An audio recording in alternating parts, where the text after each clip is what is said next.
Hello, and welcome to the Datacolor 2013 webinar series. I'm David Tobie. I'm Global Product Technology Manager for the Spider line of products here at Datacolor, and I'm joined today with my co-host, David Saffir, a professional photographer from Southern California.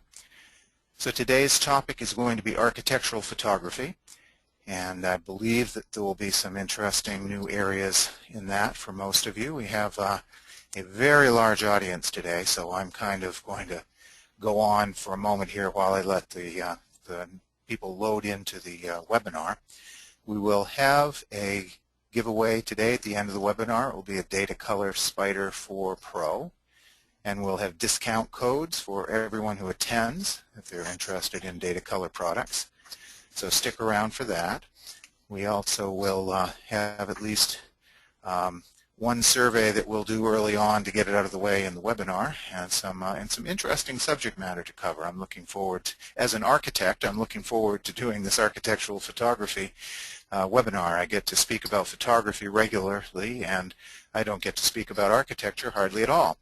Now, we often answer questions in real time if one of us is presenting and the other is dealing with Q&A in the chat window. However, if we're both going to be speaking today, there'll probably be a pretty modest amount of Q&A that will be possible, so you're going to have to put up with us talking instead of texting during this presentation. So on that note, I think I'm going to hand this over to David Saffir and let him get started on this presentation, and I'll chime in as we go along. Thank you, David, for joining us today.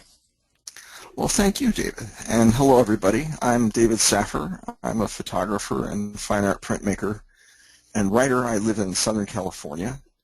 I have a strong interest in architectural photography. I think it's got endless possibilities for both people who are enthusiasts and people who are professional photographers.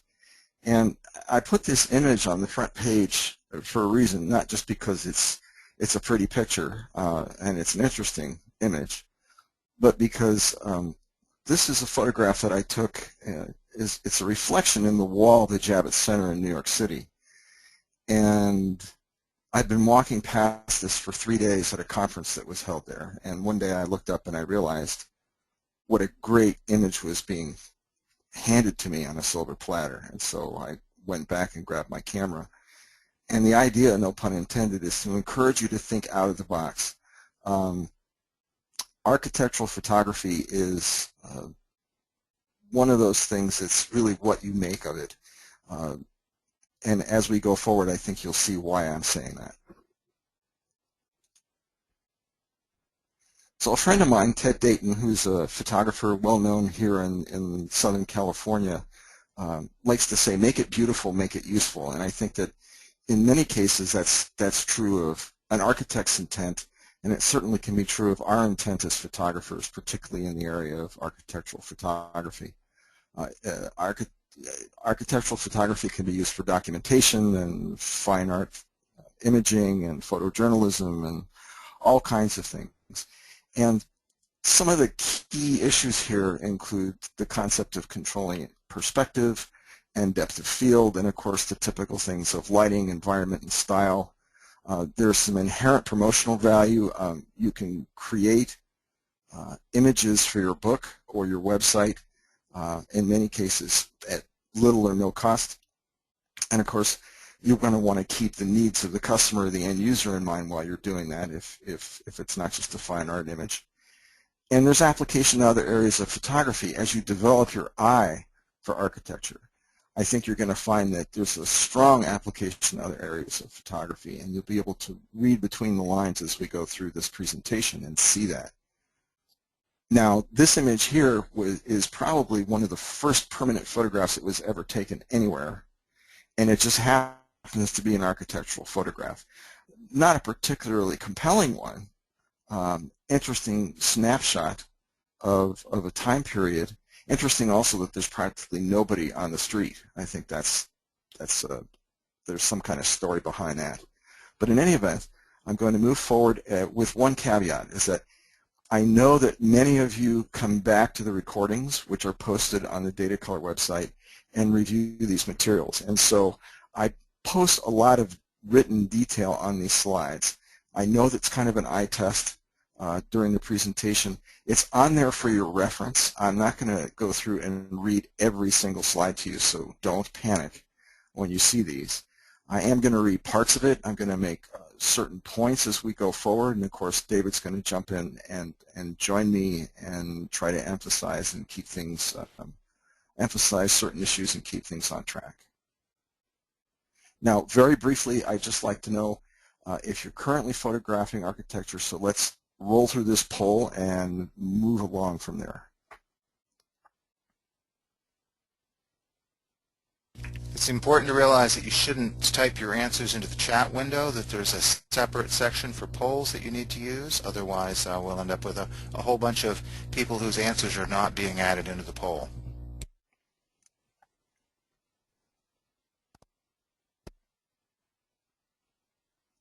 Okay, so at least half of us are doing this once a quarter, and quite a big number are doing this frequently, once a month or more. So I think that's a pretty good indicator of the level of interest here. Thank you.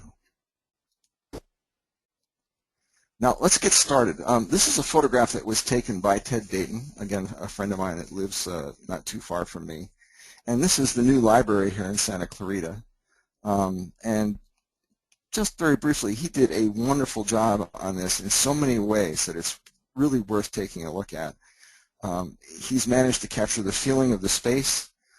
He managed to overcome a really difficult lighting situation. There's a number of perspective issues here, so this is a model, in my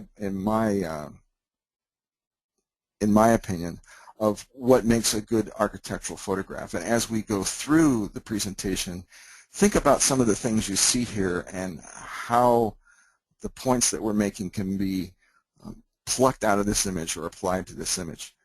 We're going to talk about architectural perspective. We're going to talk a little bit about equipment and setup and planning your work, the use of angles.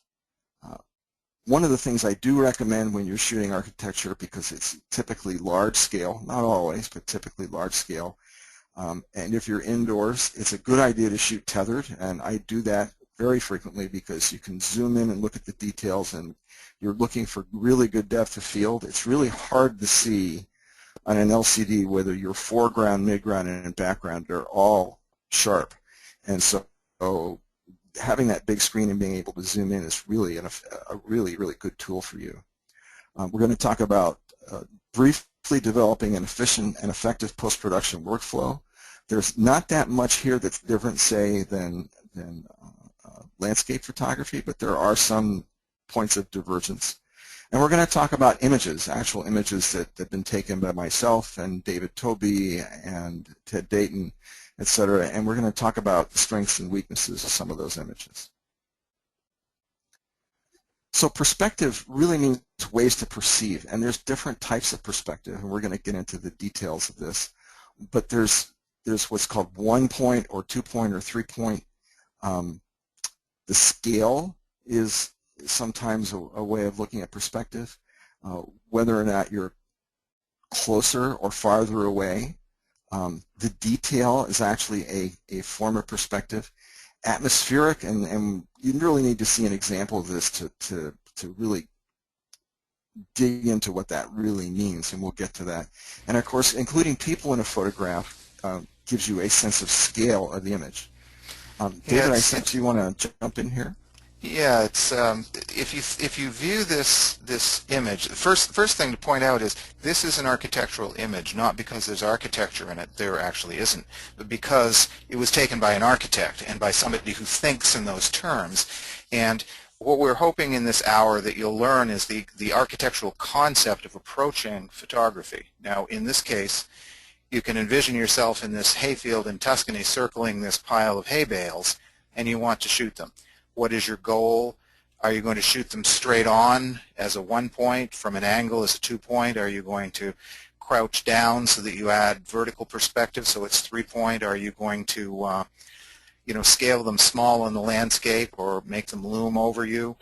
how much detail shows in the foreground versus the background to give you a sense of depth, because this is all about fooling the eye into 3 dimensions when you have only 2.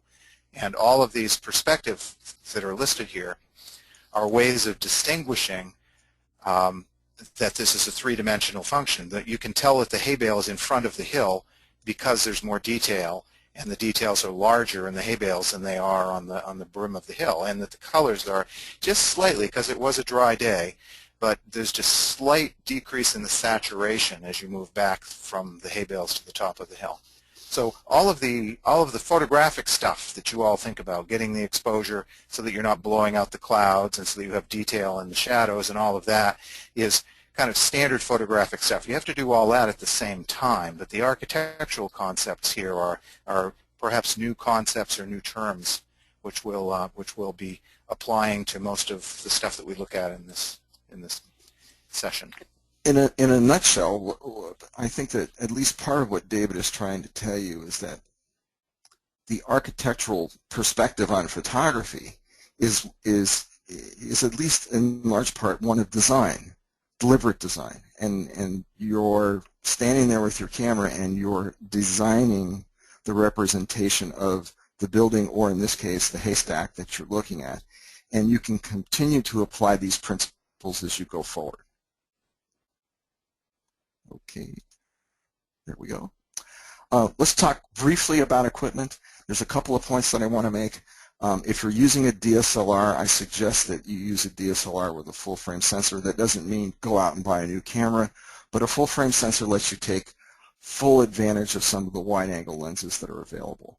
And speaking of lenses, I strongly encourage you, if you can beg, borrow, rent, or whatever, use a prime lens of 14.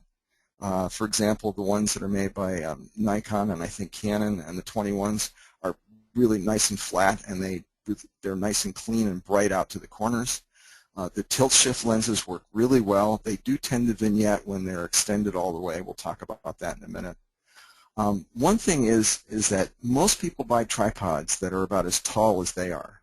And if you're going to shoot architecture and you're going to be looking up a lot, it's really helpful to have a tripod that's taller than that, because you can put the camera over your head and you can stand straight up and look into the viewfinder or the back of the camera. If the camera is only 5'5" or 5'6" off the ground, you're going to have to crouch down to look through the camera. It's very uncomfortable to do for a long period of time. So a tall tripod is your friend.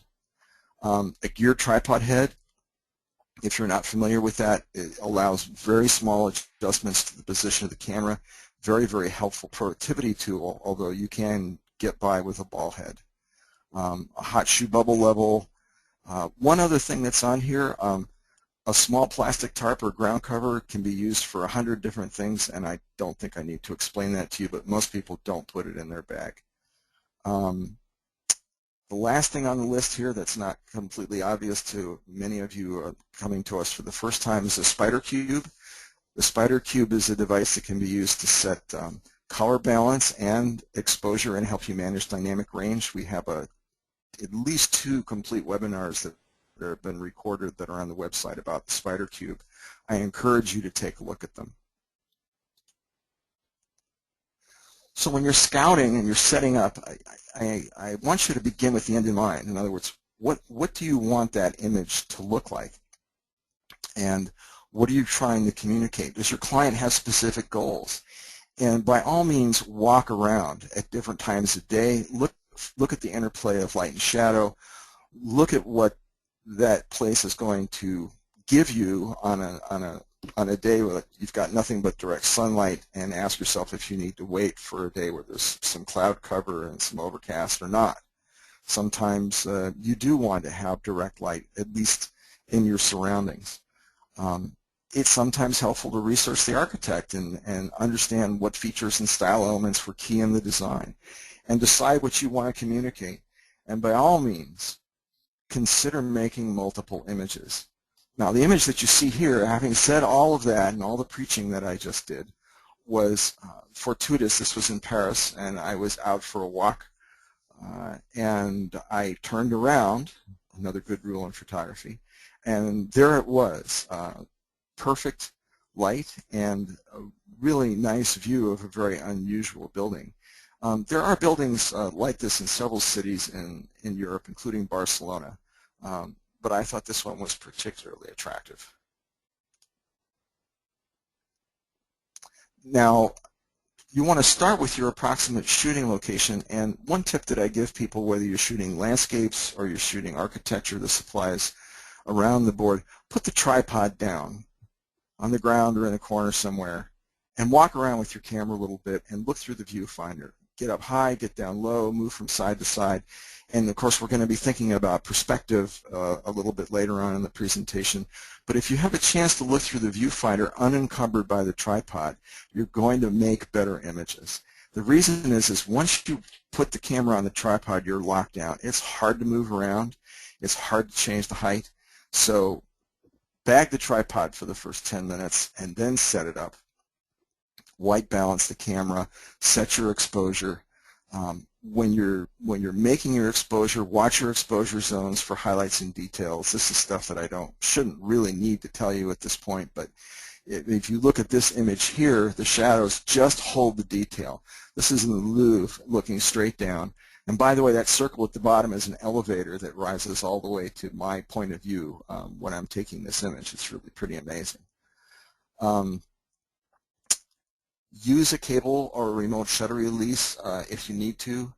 In 35 millimeter, you want your aperture for depth of field to be somewhere around f8 or f11. If you go past f11 in 35 millimeter format, you're going to find progressively, as you get to smaller and smaller apertures, that you're going to lose contrast and image sharpness. It's from what's called the diffraction effect in the lenses.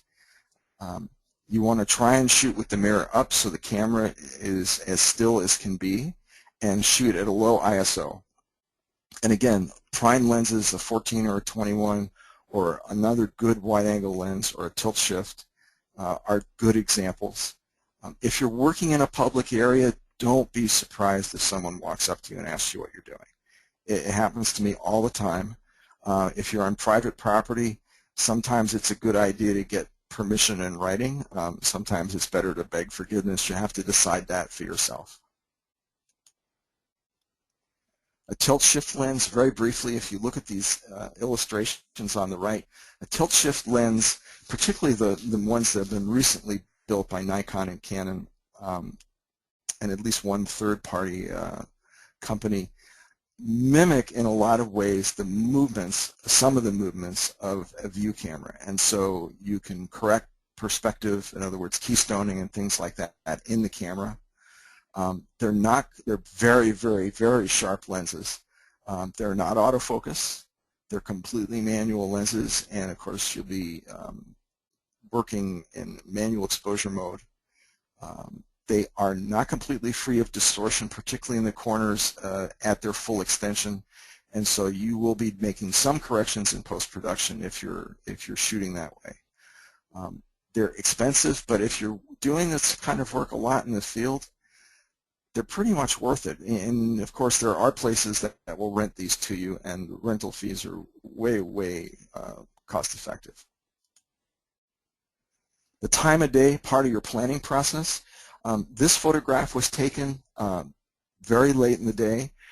As a matter of fact, this is part of the Javits Center parking lot, believe it or not, and these are part of the air handling system for the building. To me, they look like missile silos or something like that.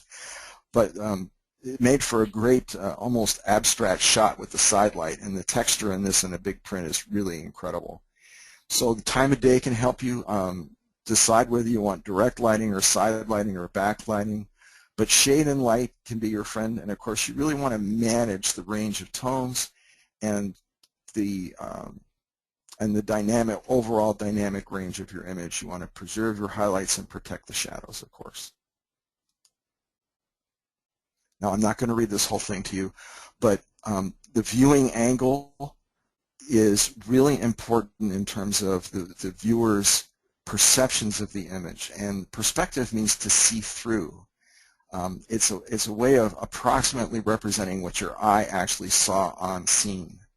And so some of the things that you see in terms of perspective, objects grow smaller as they are farther away from the point of view of the camera. They're foreshortened. So the size of an object's dimensions along the line of sight going away from the camera look shorter than they do if they're going across or at a right angle to the line of sight. This image shows a single point perspective. Shooting single point perspective is really useful for things like roads and arbors, sidewalks, railroads, things like that. And so it's something to keep in mind when you're trying to work with this kind of subject. Now, if you were to look at that last image again and envision a building front being on the front of that, this would still be a one-point perspective. It just wouldn't have the powerful perspective cues of seeing down both sides and having everything meet at the back. So, you know, a flat facade of a building is the one point. It's just not a very dynamic one point. With one-point perspective, your position is also very important. This is what we call an off-center one point. Move 2 or 3 feet to the right, and it would have been a centered one point where the globe at the top would have lined up exactly with the vanishing point below it. So deciding if you're going for symmetry or asymmetry is important when you're shooting images that have this kind of powerful geometry in them.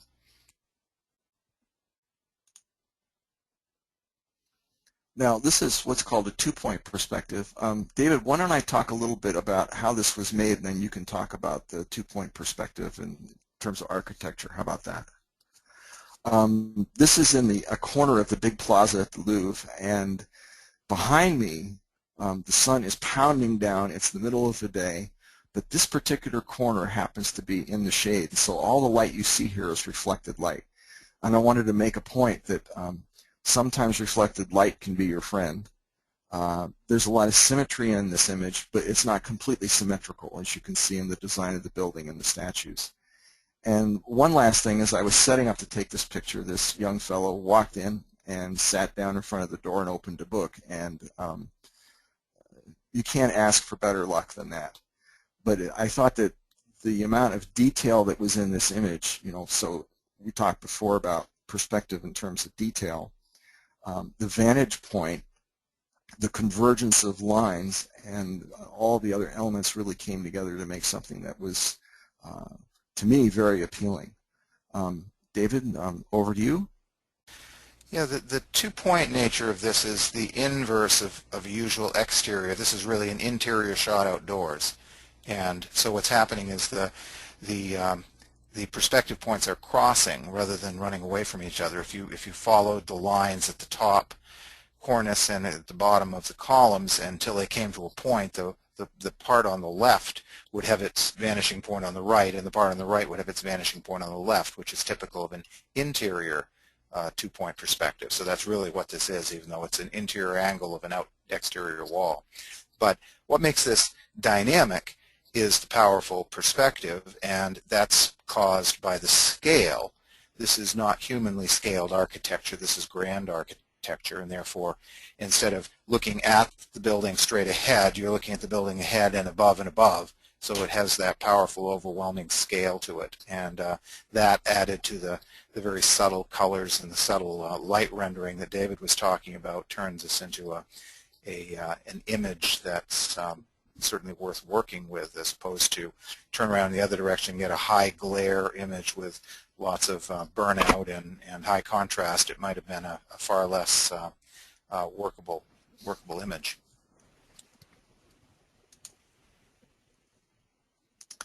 So three-point perspective, building seen from above or below. And so in addition to those two vanishing points, there's now one for how the walls recede into the ground or how they converge above you. Looking up at a tall building you actually see that more often than you see looking down at buildings, although I do have an image in here of that. David, where was this one taken?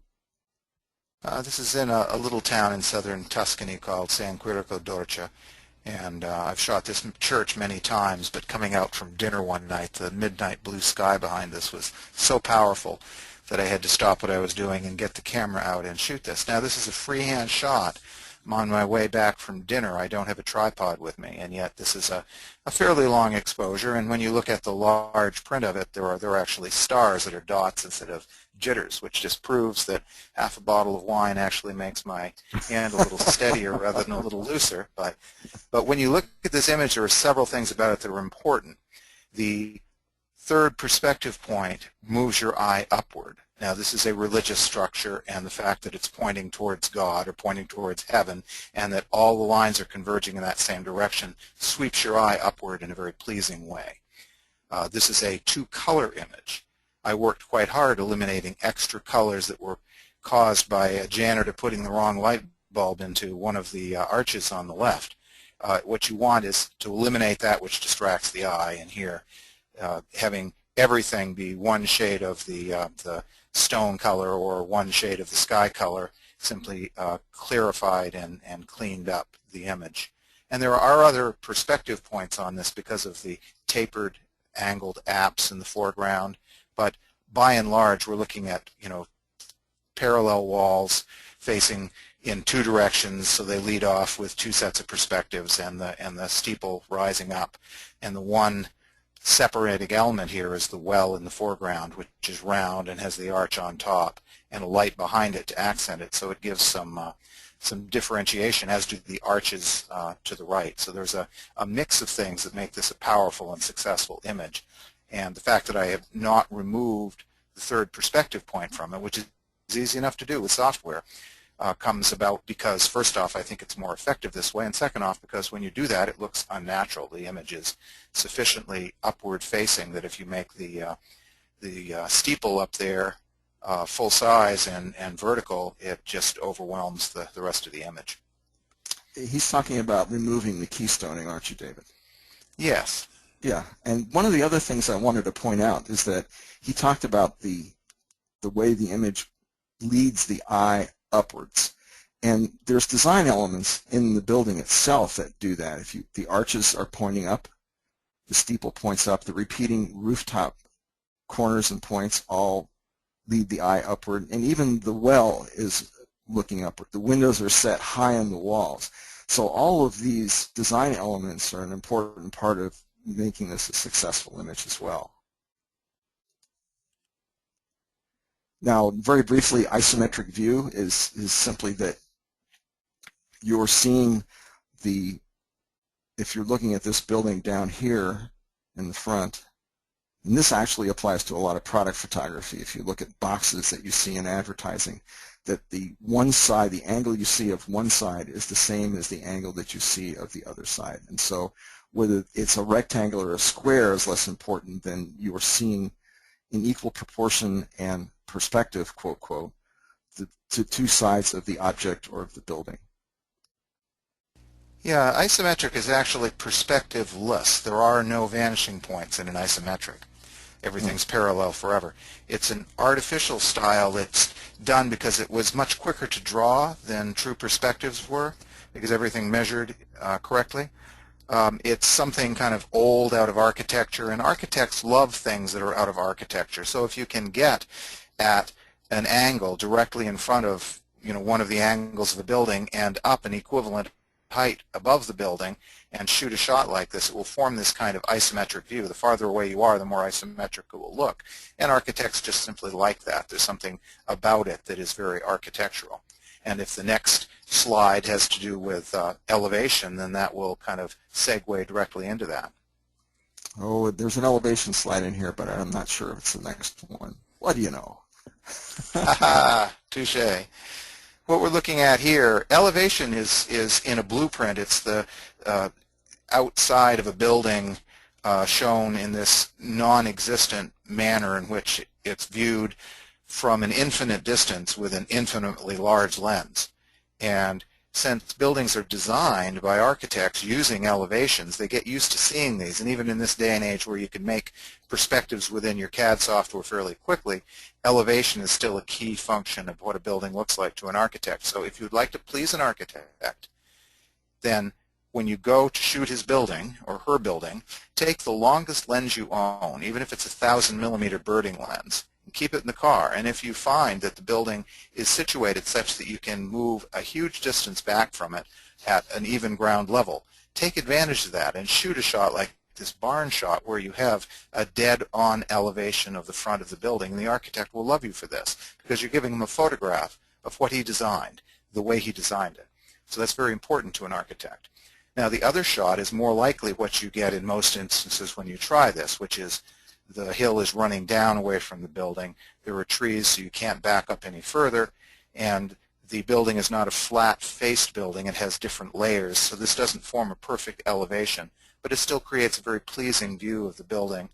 And some of the keystoning has been removed from this image without removing it all, so it doesn't look unnatural. This also covers another very important idea in architectural photography, which is interior, exterior, the idea that you can see into the rooms. So this is that magic hour at dusk is a little later for architectural photography than it is for landscape, because you want the sun to be down and the sky to be darkening and the lights inside to be almost the same brightness as the building outside, so that you can get this interior-exterior effect. Now, while I was standing at the edge of the lot on the tree line shooting this, a photographer named David Saffir had a great big tripod and a Hasselblad medium format over on the left, and he was shooting the porte cochere on that side of the building, a shot which he's never shared with me, so I don't know how it came out. Well, it just wasn't as good as yours. One of the things I like very much about the picture of the barn is how stark it is. It doesn't have a lot of saturated colors. We talked before about different kinds of perspective. Well, one of the other perspectives that's in this shot is a detail perspective. You can almost see the splinters on the front of this building and the aging and the weathering that it's suffered. And of course, at least to my eye, this picture was taken either during the winter or just at the end of the winter. And so the landscape is very bleak, and the whole emotional tone of this image with the real simplicity of the elevation type perspective really makes the shot for me. And going over to the right, the shot of this building with this Lord of the Rings tower on top of it, keeping some of the keystoning in there, I think, is absolutely critical to making the shot work, along with the lighting in the interior. So there's some really good photography going on here, and there's some really interesting design elements and things that add to the shot that you can keep in mind as you go forward. David, you always add perspective to images that I hadn't come up with myself. The fact that this is a very stark New England barn, almost Shaker in its lines, and that it's very old and weathered, and that it's shot under very stark lighting and very stark color conditions, all tie together in a way that, as someone who lives in that culture, I hadn't realized how important that was, that those lined up like that. You know, Andrew Wyeth would have told me that, but unfortunately he's not around to do that anymore. I'm channeling. Architectural details. David, I hope you understand why I didn't include that other architectural detail shot. But the details of these, I think, are very interesting. In part because this isn't just a wall, okay? It's got an address number on it. So when you're composing things like this, think about putting the human element into it. You sometimes put people into a shot to add scale.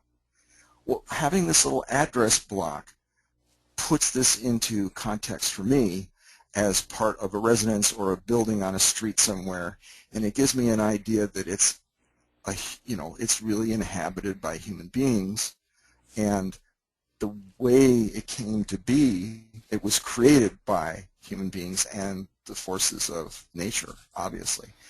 But just having that little square over there, to me, makes the photograph. Without it, it would just be a brick wall that had been, badly constructed. And the shutters over here, I like the idea of having one set of shutters closed and the other set of shutters open. And just having the way the lines are sort of set in opposition to each other, where you have the lines coming in from left to right here and at a much steeper angle from right to left and meeting off-center. Very interesting, and what could have been a very static image has a lot of inherent energy to it. David, this is a good example of choosing your images to go together. You apologized for one. I don't remember what one it was you didn't include, but what you did by nature was include the two which are sympathetic. They have the same colors, they have the same textures. They actually were taken, 10 kilometers apart from one another. So there's something to be said for that. There are also, however, examples of very, very different types of architectural details. One type of architectural detail is what we call the flat shot. It's the flat side of a building, perhaps with a window in it. I had taken one of those shots, actually a very nice shot that I've been very successful with since then one day, and when my European friend who was shooting with me saw that photo that night, he said, that's one of those damned American photos. By which what he meant was, these photos that we're obsessed with of a window or a door, loving their shutters and the things, the plants around the doors and so on. But the other shot is a very dynamic shot, as you say, looking upward and having depth and perspective in it, but it's still a detail, architectural detail shot. The shot of the flat surface has one more aspect that I would point out, which is it shows us, this is a very architectural thing, which you try to include in your architectural photos, it shows us what the building is made of, and it shows us layers, and it shows us time. It was looking at this wall and taking this photo that I finally understood what the rustication was for. If you look at the plaster and you see the triangular dents in it that were made with a chisel, those are there not for decoration. Those are there to create a physical bond with the next layer of plaster. They're there to hold it together. They're a structural component. And I had never realized prior to this that that's what, looking at renderings of buildings like this from America, you see these done as drawings, and you think that that's a decorative stippling of some kind. And in fact, what it is in this case, unlike in the stonework, it's there to hold the plaster on. So you can see the mixture of stone and brick. You can see the multiple layers of plaster. So there's construction and there's time being displayed here in this image. So that makes it, along with, as David says, the number and other factors, make it more than just a flat image. Atmospheric perspective. Now, before I get into this, I noticed on the questions that there's a number of people asking about keystoning. Now, there isn't much, if any, in this photograph, but I'll briefly explain that keystoning is the convergence of lines. For example, if you stand at the base of a tall building and you look up, you'll see that the sides of the building appear to bend inwards and meet at a point near the top of the building, okay, at the top of the building. And we call that keystoning, and it can be a little bit of keystoning or a lot of keystoning, but it's typically a distortion effect. You don't see it if you're just standing there and looking around, or you don't notice it because as human beings, our brains tend to compensate for things like that and dismiss them as being unimportant. But when it's in an image, it can be bothersome or helpful in creating an effect. In any event, David, this is one of your images, and you had mentioned to me, and this is something I didn't know before we started working on this project, that atmosphere, and that means air pollution or mist or a hazy day, can actually create a form of perspective. And why don't you go ahead and speak to that, David? Well, the best place to find atmospheric perspective these days is certainly in the Chinese cities, where here, and where we are here is, this is the other China. This is Taipei in Taiwan, and the building in the background was perhaps still at that time the tallest building in the world, Taipei 101. And so what you're looking at here is an icon, an important building, and yet it has very little detail and is soft. And this thing in front of you, which is, I don't know, some kind of a water tower perhaps on a roof, is in fact very high contrast and very detailed. And so there's a certain conflict going on here between the photo being about something in the background and there being far less important things in the foreground that have higher contrast. So you're looking at this, and there are layers built into this photograph. When people talk to you about photographing in layers and encouraging you to do that, this is the kind of thing they mean. There's the layer in the foreground, and then there are the various buildings that recede from it, and the perspective runs back towards the center, where you then have your eye brought up to this image of the building, which is barely more than a silhouette, and yet which is very powerful because it's against a perfectly flat blank sky. To bring out a bunch of clouds in this image through HDR techniques would not have necessarily improved the intent of the image, which is to kind of show the ghost of this famous building showing from virtually anywhere within the city. You'll see this in the distance in the background. It's like having the Eiffel Tower in the background of your Paris shots. So there is atmospheric perspective being used there very clearly. I moved along because time is starting to press. Very briefly, David, you want to go over this one as well? Well, this is the other type of perspective that people may not be familiar with, the idea of compression. You may do this with a long lens, but you may not have thought of it as an architectural perspective function.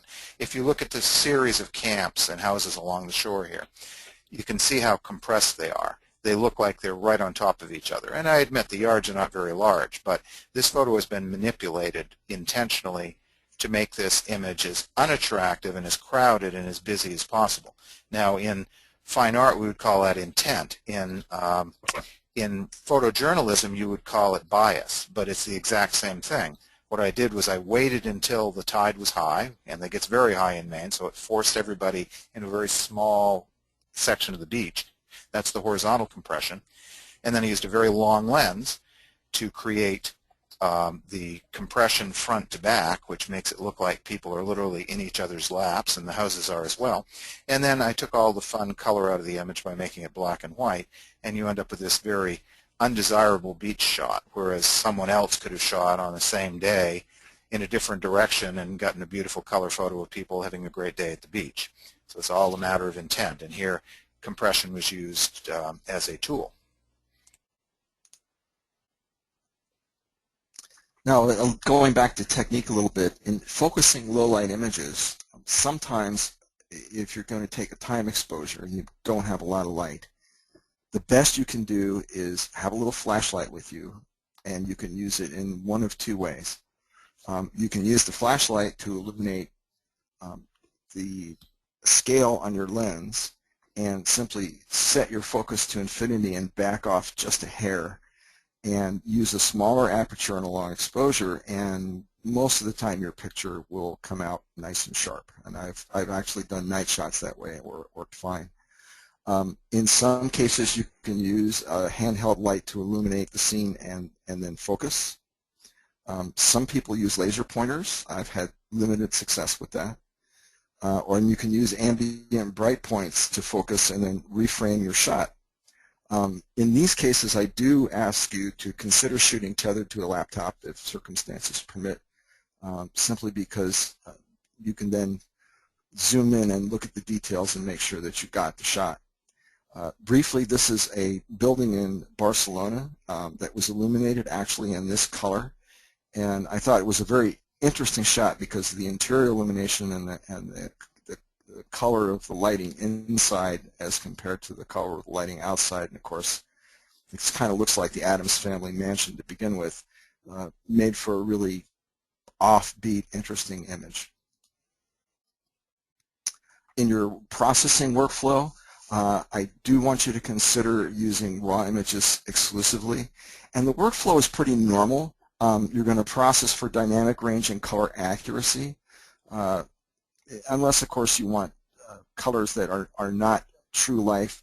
But in most cases in architecture, you want to represent what was actually in the scene. In some cases, you're going to be processing panoramas. In your image editing, it's the normal adjustments in levels and curves, again, to bring the contrast and your mid-tone transitions and all the other things that you normally want into line. We're going to talk a little bit about lens correction and vignetting next. This shot was taken from the top of a stairwell in Barcelona, and just to make the point, vertigo is definitely a component here of my experience of doing this. Now, there's some great tools in Photoshop right now, and we're looking at the lens correction plugin or utility in CS6, and it's really improved over what it used to be. And very briefly, I took this shot of a lighthouse with a 10.5 millimeter fisheye, and they've actually been populating this with really useful, I guess you'd call them characterizations or presets for different cameras, camera models, camera companies, camera models, and lens types. And so you can get all or most of the correction from a fisheye. You can, quote, quote, defish a photograph if you want to by simply activating these things. And I'm going to show you the next image, which doesn't quite get there because a 10.5 is pretty extreme, but it's a big improvement. And of course, you can see that there's issues here with keystoning, and we're still sort of, the building still looks like it's going to fall over backwards, but it's still an interesting photograph. So this is something you can consider. There are other tools in here to help you overcome things like vignetting, which is darkening in the corners. And with some of these wide-angle lenses, you are going to see that on shots like this with a bright background. On the HDR side of life, again, you'd be shooting raw images and doing HDR processing. I happen to appreciate the natural look. And I've got two examples here. One is a living room that was processed with HDR, and of course you can see that the luminance in the window is almost equal to the luminance in the room. That's a dead giveaway. But also there's this sort of textural side effect of using HDR, which I happen to dislike. The color in the curtains does not look normal to me, at least as what I remember in the room. But it's a pleasing image, and the real estate company I took the picture for liked it and used it. On the other hand, I used HDR on this image of the kitchen, but what I did was I took a normal shot, and then I took a couple of more shots, and I did the HDR routine on them, and then I took the normal shot, which had been edited, and I took the HDR shot, which had been edited, and I sandwiched it as a layer on top of the normal shot, and then I dialed the opacity down to about 20%. So what happened was that wherever the luminance wasn't quite even in this image, it came up to par. And so like underneath the bar here, you wouldn't normally see that kind of brightness level. Or underneath the cabinets, it equilibrated the luminance in the whole image. It gives the ceiling a really nice, pleasing look and makes the room look actually quite a bit bigger than it is without giving that sort of crispy, over-processed HDR look to the photograph. So it's an idea that you might want to take advantage of, in that you can combine these in layers and use the HDR on one layer and then selectively apply it to the original photograph. This is an image taken by Ted Dayton. Now, of course, he's looking straight down the center of the room, which is, you could say, is a one-point perspective. It's very interesting the way he designed this, in that poster is really the only thing that has a lot of color in the room, except for all these sort of indigo or purple colored vases that are around. And what you can't see in here is that he's got the room lighting turned on, but there's probably a couple of dozen little speed lights set to slave that are tucked away in corners to provide accent lights and fill in dark spots. He also used the HDR technique that I just described to you to create this image. So it really turned out to be a nice photograph, and his client was very, very pleased. And this is another example of the layered HDR approach. You can see a little bit more of the HDR effect here, but this is actually not that bright a room. It's really quite difficult to photograph in one frame. And so the effect actually worked quite well here. And there's some other examples of architectural photography that I want to discuss very briefly. There's opportunities around you to create fine art photographs, and I've actually sold several prints of this image simply because it becomes almost an abstract in this sense. I shot this on top of a parking garage at 2 in the morning on black and white film, and on Barita paper it's really beautiful, and yet it's just a street light. David, you want to speak to these for a minute? There's a little bit of out-of-the-box photography here. Yeah, when you're shooting famous icons, and these are the two most famous icons of the city of Siena, then there's 1,000 people standing there with a camera, and it's typical to say, in despair, what could I possibly shoot that they haven't already shot? And these examples are just kind of humorous ways of taking another look at an iconic building or adding other iconic elements in both of these images, and they were shot different years, have another classic Italian element in it. With the cathedral, the second element is a Fiat car. With the Civic Tower, the second element is a wine glass. So in both cases, those are classic Italian elements, and they add a sense of humor and a sense of uniqueness to images that otherwise might be pretty standard and maybe even trite. So, this is thinking out of the box, or thinking, through the wine glass or through the reflection. Exactly. Yeah. Don't be afraid to make vertical panos. They're not that hard to do, and I actually find that sometimes they're easier than the horizontal ones. Of course, turn the camera vertical. One of the other things that I really like about this photograph is the layering. You've got more than a foreground, midground, and background. The eye is led to a point in the distance, which is the church. But in the foreground, you have this really nice, again, I'll call them design elements, these two little birds, and since this is in Italy and it's the middle of the day, they're probably discussing going out and getting an espresso. And I like the contrast of the light in the foreground, and it actually holds up the shadow detail quite nicely. So it's a very well constructed image, but it's also very evocative. It makes me want to go there. Yep. Again, exterior, interior. Go ahead, David.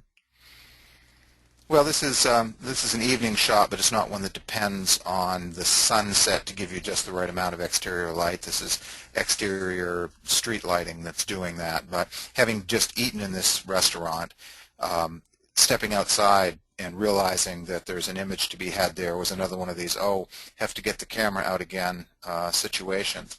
Not, a great shot. I don't recall doing anything with this image since I've shot it, but it does a competent job of making that inside-outside relationship of a building, and showing just, that there's more to it than that darn American thing of shooting flat wall with a window in it. Oh, I also like the fact that you can see the people inside. It really gives a lot more energy and life to it than it would be if it was simply an empty room. And that's maybe stating the obvious, but a lot of people wouldn't have done that. Well, and there's the fact that you can see color in the flowers outside, and the clothing inside also brings color in and out. Yeah, it ties them together.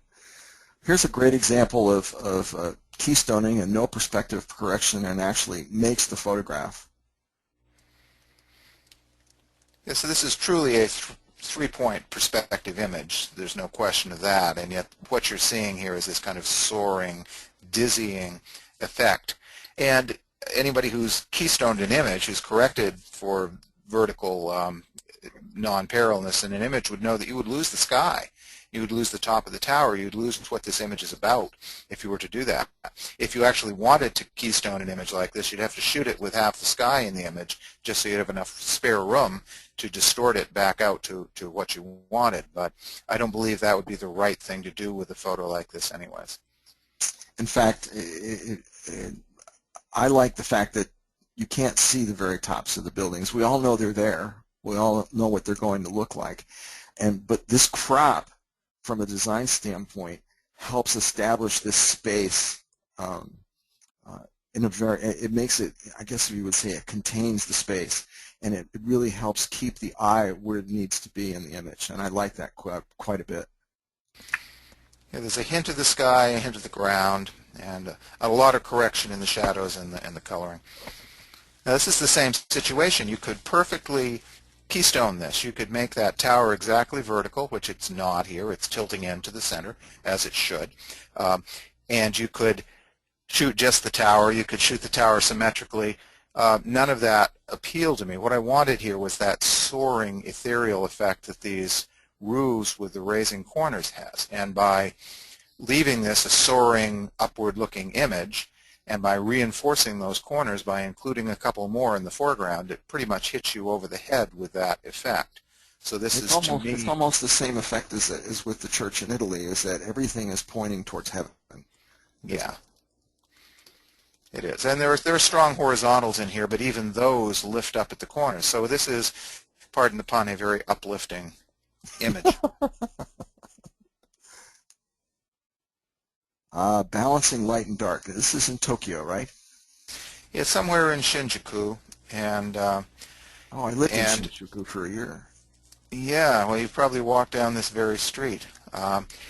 If you look at this image, you shoot a lot of these when you're out doing night shots, and you don't tend to compose them as carefully as you might some other architectural shots, and then you sort through them. And in this case, what justified keeping this image was the balance of light and dark. And like that church shot in Italy, this progresses, it builds towards the center. We tend to like structures that kind of cascade down from the center towards the sides. Here it's not the buildings cascading down. The buildings may be as tall on the ends as they are in the middle, but the lights that are on do that. And that effect, that cascading shape, and the verticality of the Japanese signs all add together to make a very dynamic form and a very satisfying shape. And even the lights on the cars below add to the light and dark pattern that is what this is all about, a very staccato pattern. Yeah, the vertical element comes in part from the fact that the Japanese language is frequently written vertically, and so there you have it. You have vertical signs. This is a fun pair of photographs. David and I each took one of these, and I would imagine, well, definitely a different time of year, but probably at least a couple of years apart, right, David? At least. And interestingly, this is the Japanese garden in Portland, Oregon, which is, if any of you on the West Coast, if you ever get a chance to go to Portland, this is a must-see. It's one of the best in the world. And but my point is that from design and from composing the photograph, look at the number of similarities between these two images and how they're designed in terms of the rule of thirds, the use of the curving organic shapes versus the man-made shapes, the diagonals running through the image, and the point of view, the height of the camera. And so what we're both doing is taking advantage of the incredible design provided by the architect, and because that was present in the scene, we took images that were similar. So the architect has the power really to drive what you see, obviously.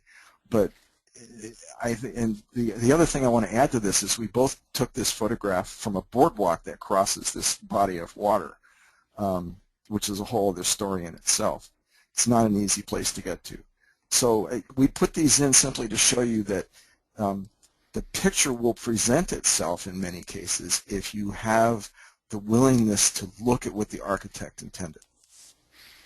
Yeah, I think we're both looking for the optimal composition, and we're being drawn. I wouldn't have been surprised when I shot this to look down and see a red X painted on the ground right at my feet.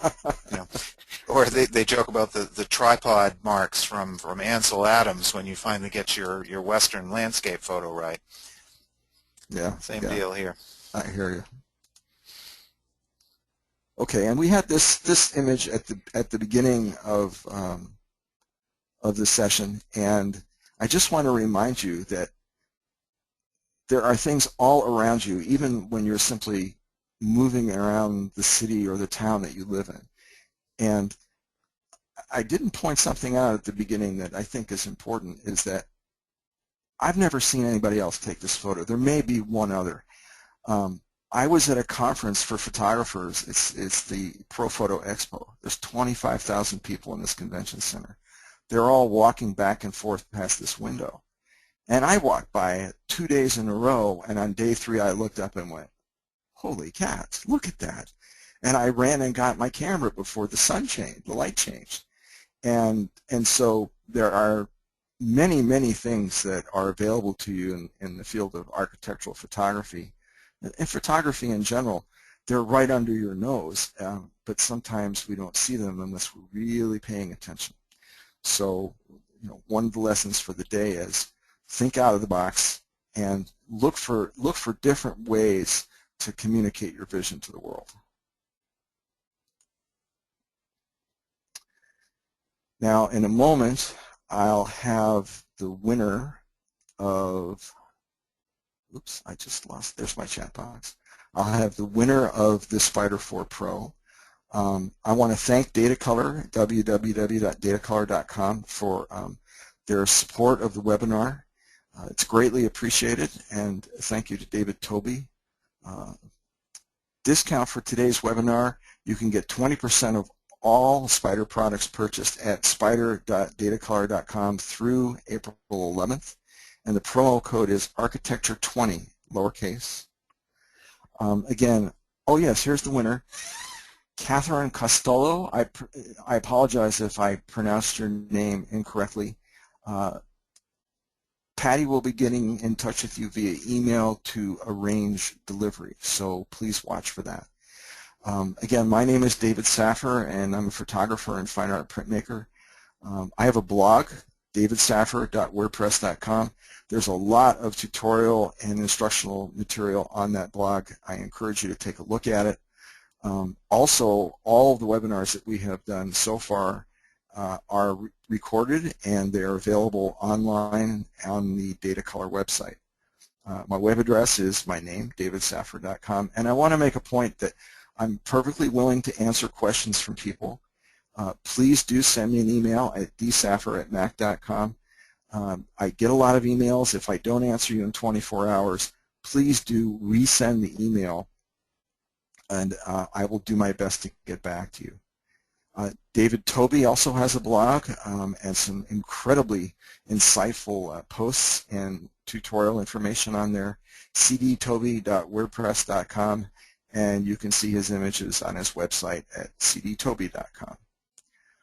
We'll be posting... I'd like to address one other issue that came up in the questions, which is promo code here is a U.S. promo code.